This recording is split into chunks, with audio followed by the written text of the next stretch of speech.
नमस्कार। सनातन विचार में आपका स्वागत है। अगर आपने चैनल सब्सक्राइब नहीं किया तो प्लीज़ सब्सक्राइब करें, वीडियो को लाइक करें, शेयर करें, कमेंट करें। आज इस पुस्तक पर हम चर्चा कर रहे हैं वह अद्वैत आश्रम, जो कि रामकृष्ण मिशन का पब्लिकेशन आर्म है। अद्वैत आश्रम द्वारा प्रकाशित अष्टावक्र संहिता है। पुस्तक का नाम अष्टावक्र संहिता है। वस्तुतः यह अष्टावक्र गीता ही है, जो कि अष्टावक्र संहिता नाम से भी जानी जाती है। पुस्तक में अंग्रेज़ी अनुवाद दिया गया है। मूल ग्रंथ का मूल श्लोक भी हैं और उनका अंग्रेज़ी में अनुवाद दिया गया है, और अंग्रेज़ी में जो अनुवाद है वो स्वामी नित्य स्वरूपानंद जी द्वारा किया गया है। पेपर बैक है पुस्तक। पीछे रामकृष्ण मठ द्वारा प्रकाशित कुछ अन्य पुस्तकों की भी जानकारी दी गई है। इनमें से कई पुस्तक हम कुछ तो रामकृष्ण मठ द्वारा प्रकाशित, रामकृष्ण मिशन द्वारा प्रकाशित देखी है, और बाकी अन्य प्रकाशनों से प्रकाशित हमने इसमें से अधिकतर पुस्तकें देखी हैं। भाषा परिच्छेद जब हम अभी पुनः दर्शन में जाएंगे तो शायद हम न्याय के साथ इसको देखेंगे। मूल्य पुस्तक का 80 रुपये है। कुल पृष्ठ जो हैं वह इसमें करीब 30 पृष्ठों में पीछे के इंडेक्स और विषय सूची, इंट्रोडक्शन इत्यादि है, और 200 में मूल पुस्तक है। Ashtavakra Samhita, text with word for word translation, English rendering, comments and index. Introduction एक अलग से दिया गया है doctor Satkari Mukherjee MA PhD द्वारा, अद्वैत आश्रम, पब्लिकेशन हाउस ऑफ रामकृष्ण मठ। ट्रांसलेटर्स प्रीफेस, इसमें थोड़ा सा महाभारत में जो जानकारी उपलब्ध है वह दी गई है। द अष्टावक्र संहिता और अष्टावक्र गीता। अष्टावक्र संहिता और अष्टावक्र गीता पे पहले भी कुछ लोगों ने कमेंट किया था वीडियो बनाने के लिए। तो गीता प्रेस की 2 पुस्तकें हैं, गीता संग्रह, प्रथम गुच्छक और द्वितीय गुच्छक, दोनों गीता वाली प्लेलिस्ट में वीडियो उपलब्ध है। उसमें जो प्रथम गुच्छक है गीता संग्रह का, उसमें अष्टावक्र गीता जो है वो दी गई है। अन्य गीताओं के साथ मूल भी है और उसमें हिंदी अनुवाद भी है। किसी प्रकार की कमेंट्री या एडिशनल एक्सप्लेनेशन नहीं है, हिंदी अनुवाद है अष्टावक्र गीता का। तो जिनके पास गीता संग्रह है या गीता संग्रह उन्होंने देखी है, तो हिंदी में अगर आपको देखना है तो एक सोर्स वो है। उसके अलावा अष्टावक्र गीता कई सारे पब्लिकेशन से प्रकाशित होती है। हाल ही में मैंने रुपेश ठाकुर प्रसाद द्वारा प्रकाशित भी एक संस्करण देखा था। मेरी नज़र पड़ी थी उस पर पुस्तक की दुकान में, और वहाँ उलट पुलट के मैंने देखा था, ठीक ठाक ही लग रही थी। आप वो भी कंसिडर कर सकते हैं, हालांकि मैंने उसका अध्ययन नहीं किया है। अब ये एक पुस्तक मेरे पास है, ये अंग्रेज़ी में है और अनुवाद सरल है, भाषा सरल है, और अनुवाद के अलावा भी टिप्पणी इत्यादि दी गई है और अच्छे से समझाने के लिए, या जो भी शब्द यूज़ हुए हैं कहीं तो उनको डिफ़ाइन करने के लिए, उनके बारे में एक्स्ट्रा एक्सप्लेनेशन देने के लिए। तो अष्टावक्र संहिता और Ashtavakra Gita, as it is sometimes called, is a short treatise on Advaita Vedanta ascribed to a great sage Ashtavakra. Written in Sanskrit, it consists of a dialogue between Ashtavakra and his disciple Janak.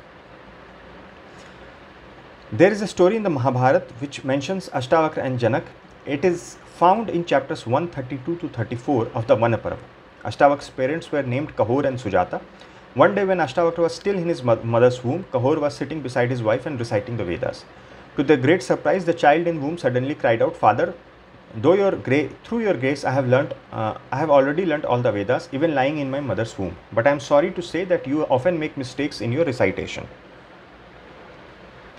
Kahor took this as a grave insult and cursed his son, saying that he would be born with 8 parts of his body deformed. Accordingly, in due course, the child was born with a twisted form and was named Astavakra, which means 8 curved. Kahor went one day to the court of Janak to beg money from the king. The king had at that time at his court a great scholar called Vandin, who was the son of King Varun. Vandin was profoundly versed in the Vedas, and Kahor was called upon to debate with him. Kahor was defeated, and as a result, he was sent into the depths of the sea, there to be engaged as a priest, taking part in a sacrifice performed by Varun. Time passed, and when Ashtavakra was a lad of 12, he heard of the sad plight of his father. Accompanied by his maternal uncle Swetketu, Ashtavakra went to the court of King Janak. Being a mere boy, he was not at first allowed entrance into the court, but when he gave proof of his extraordinary knowledge of the Shastras, he was cordially welcomed. At once he sought out his father's opponent Vandin and entered into a debate with him.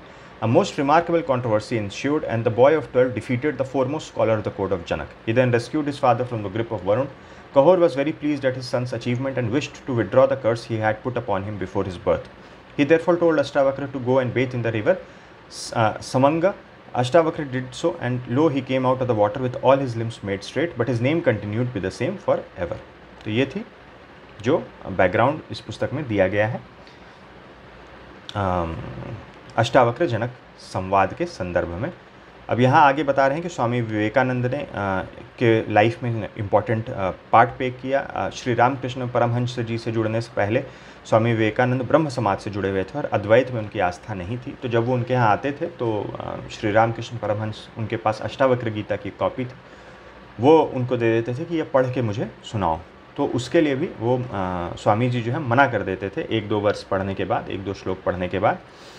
लेकिन श्री रामकृष्ण परमहंस जो हैं उनको कहते थे कि नहीं पढ़ो, पढ़ के मुझे सुनाओ। I am not insisting you on accepting this teaching but only asking you to read it out. और इस प्रकार से पुस्तक का बहुत जो है वो इन्फ्लुएंस हुआ स्वामी विवेकानंद जी के जीवन में। यह जो ट्रांसलेशन है ये मुख्य पहले जो है प्रारब्ध भारत जो पत्रिका है रामकृष्ण मिशन द्वारा प्रकाशित, अब वो सन 1929 जनवरी 1929 से दिसंबर 1931 तक की पत्रिका में एक एक करके प्रकाशित हुआ था। और बुक फॉर्म में इसको पहली बार 1940 में प्रकाशित किया गया था। सेकंड एडिशन 1953 में आया था। अब जो है काफ़ी रिवाइज करके और उसमें कुछ एडिशंस करके इसको बुक फॉर्म में अभी फिर प्रकाशित किया गया है। और इंग्लिश रेंडरिंग जो है वो कैनरी स्क्रिप्ट यानी कन्नड़ स्क्रिप्ट के साथ 1932 में महाराजा ऑफ मैसूर के पैलेस से प्रकाशित हुआ था और सेकंड एडिशन 1936 में प्रकाशित हुआ था। जिन्होंने इंट्रोडक्शन लिखा उनके बारे में बता रहे हैं डॉक्टर सत्कारी मुखर्जी, जो आशुतोष प्रोफेसर ऑफ संस्कृत है at university of Calcutta formerly. Table of contents है, इंट्रोडक्शन है डॉक्टर सत्कारी मुखर्जी का जो अभी हम देखेंगे।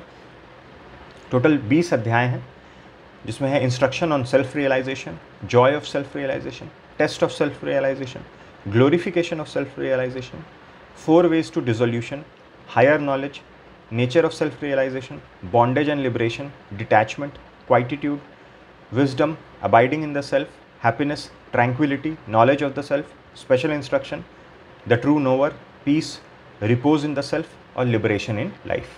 ये अध्याय के नाम हैं। डॉक्टर सत्कारी मुखर्जी का इंट्रोडक्शन यहाँ से प्रारंभ हो रहा है।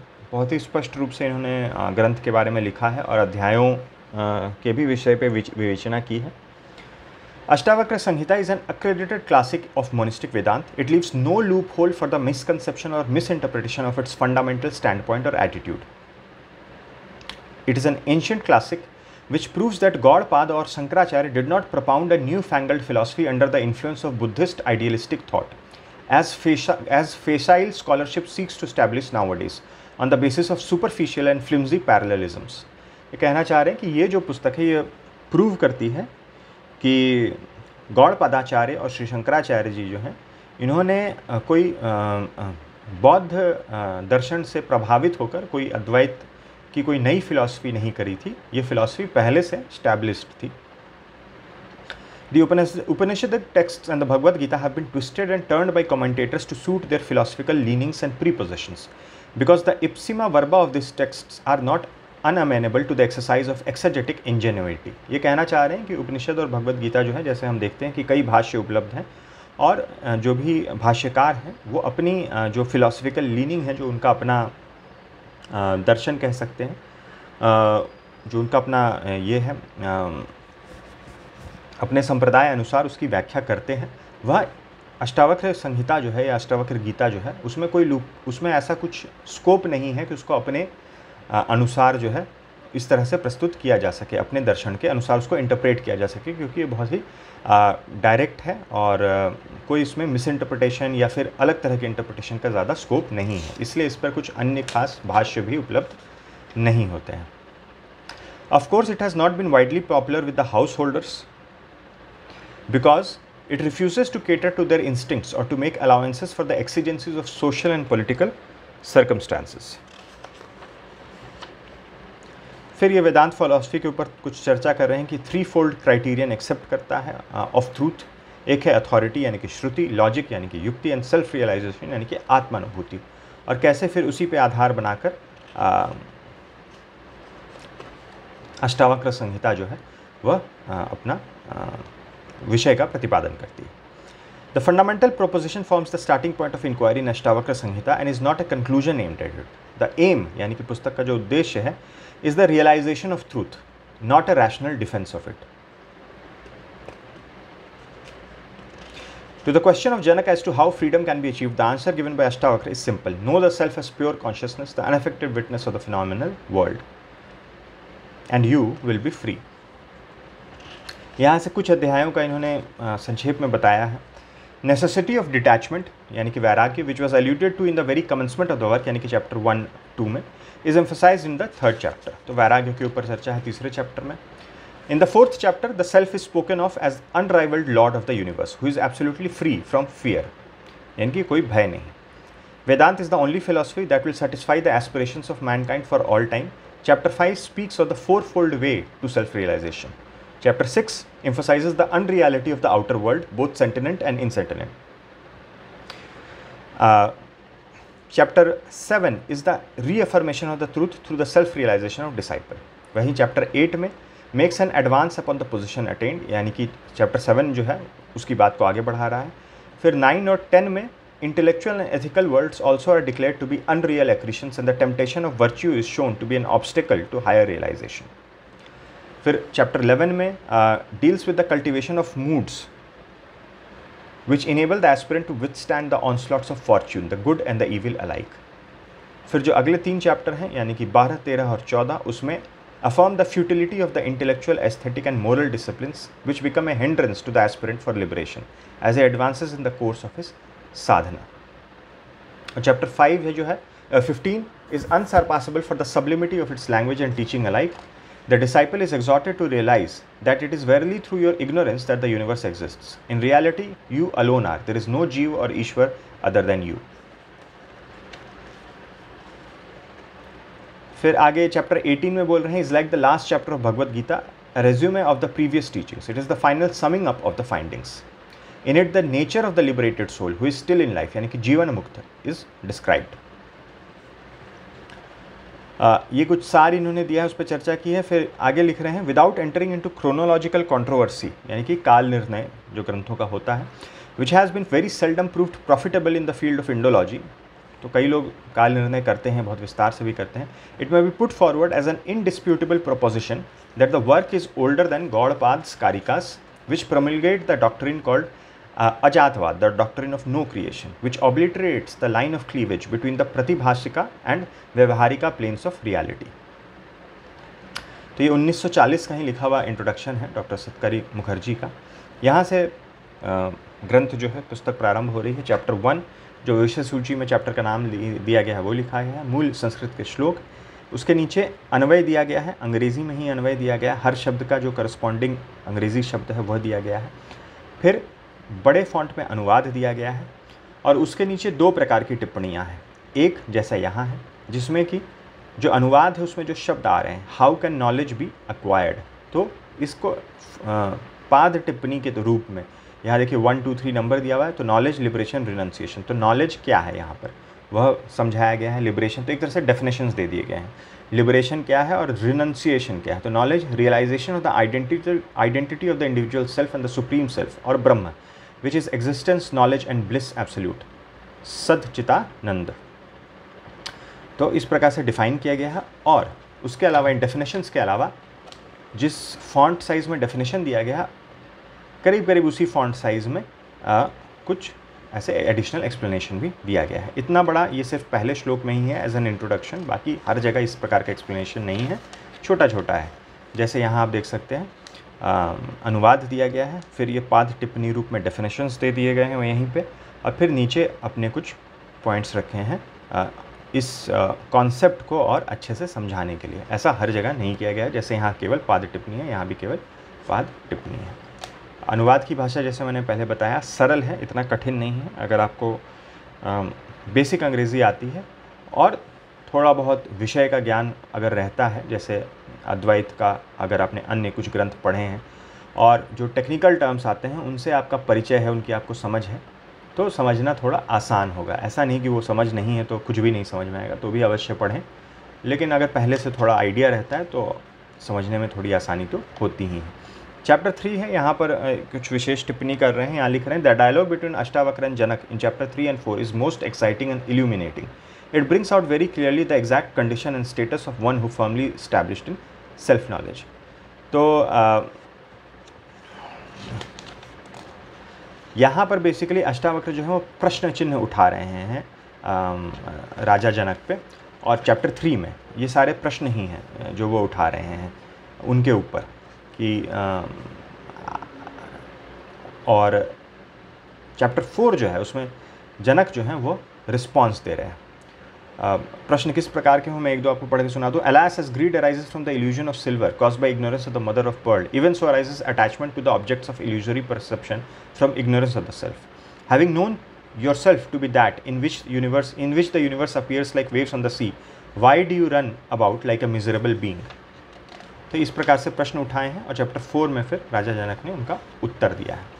अन्य ग्रंथों को यहाँ कहीं भी कोट ज़्यादा नहीं किया गया है. जो टिप्पणियाँ हैं, पाद टिप्पणियाँ हैं, उसमें भी जैसे यहाँ एक एग्जाम्पल है बृहदारण्यक उपनिषद से लेकर कुछ दिया गया है. एक जगह भर्तृहरि के वैराग्य या नीति शतक से लेकर कुछ दिया गया है. ऐसे ही गिने चुने स्थानों पर दिया गया है. बाकी अन्य ग्रंथों से कुछ बहुत ज़्यादा कोट नहीं है. अब यहाँ पर जैसे कोई पाद टिप्पणी नहीं है, 1 2 3 4 नहीं है.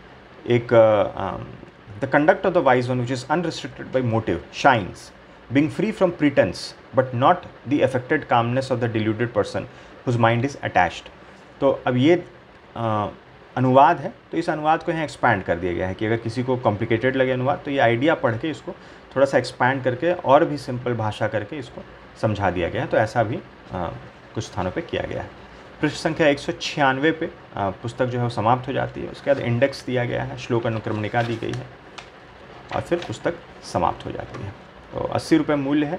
ये थी कुछ जानकारी अंग्रेज़ी में, अंग्रेज़ी अनुवाद के साथ प्रकाशित रामकृष्ण मिशन के पब्लिकेशन अद्वैत आश्रम द्वारा प्रकाशित अष्टावक्र संहिता अथवा अष्टावक्र गीता के बारे में. वीडियो देखने के लिए बहुत बहुत धन्यवाद. मिलते हैं अगले वीडियो में.